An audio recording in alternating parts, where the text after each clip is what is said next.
Ikaze kuri G4G nimba wisanze hano hantu uri mushasha kora subscribe kugira ngo tubandanye tujana buri munsi.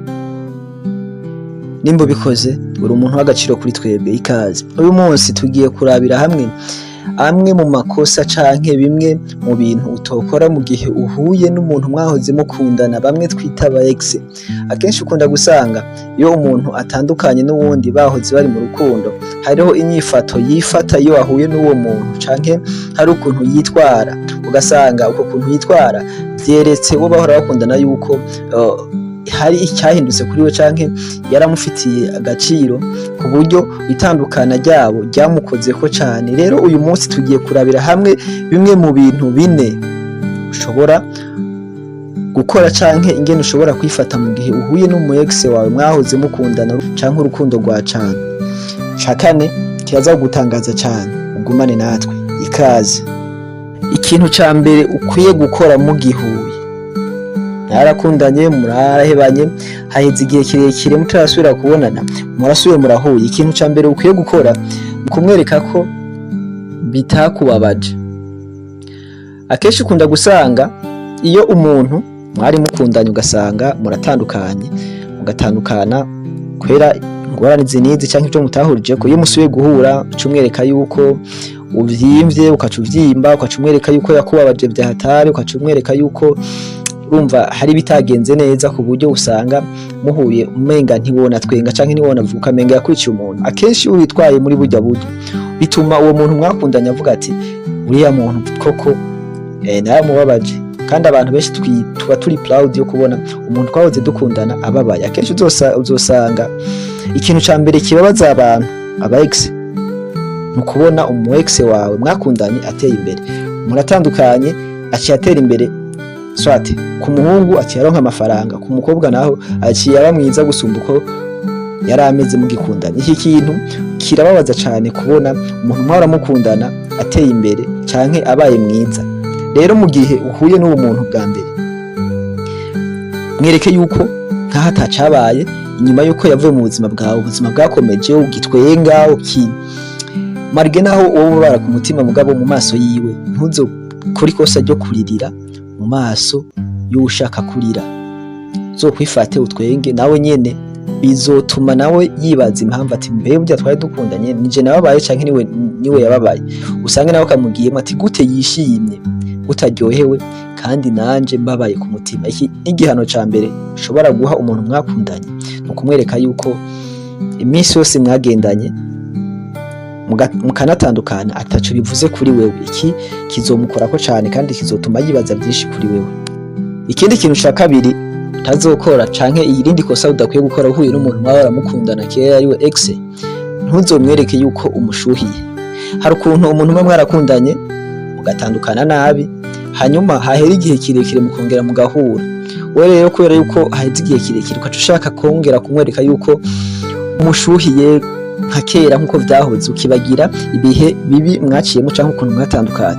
Ibi bintu niwe bikora imbere ya ex wawe azobona neza yuko amakosa yose yagukoreye atacu bikubwiye, kandi wewe umukunda cyane kurusha uko yagukunda kubera yuko uramushuhiye ashobora no guprofita kugushuhira akongera akakubesha ugasanga usubiye kubabara irya kabiri.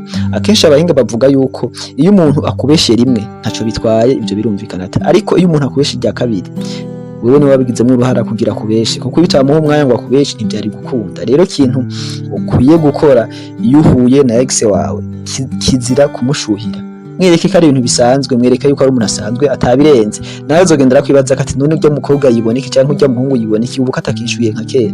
Abone yuko ibintu vyahindutse, abone yuko wavuye ngaha ukagenda ku yindi ntambwe. Ikindi kintu ca gatatu udakwiye gukora mu gihe muhuye na ex wawe bwa mbere nukumwereka ko atari uw'agaciro, ntuce umuha valere nini.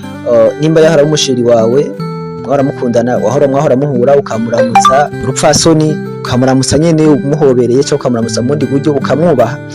Simvuze ngo ucumwubaha, ariko gerageza umwereke yuko nawe ufise uri uwundi muntu, nawe wahindutse. Gerageza umwereke ko nawe wihagazeho. Ari igihe usanga umukobwa yakundanye n'umuhungu ugasanga umukobwa arisuzugura kubera umuhungu bakundanye afise amafaranga cyangwa afise iki, ugasanga hari ukuntu yifata bakundanye. Rero nimba wageze muri ivyo bihe mugatandukana, gerageza umwereke yuko utakiri wa wundi, muramutse nyine nk'abandi, ushaka kumufata nk'uhatari. Hari igihe usanga wari umuzi kera mugikundana ibintu byarahindutse, ushaka kumwubaha kandi ari ex wawe. Ex ni ex uko yaba ameze kose, n'abafise amamiliyaridi, ex ni ex wawe, mwarakundanye vyaranse, ivyo no kuvyakira rero kumufata nk'umuntu asanzwe nk'abandi bose, ubuzima bugakomeza.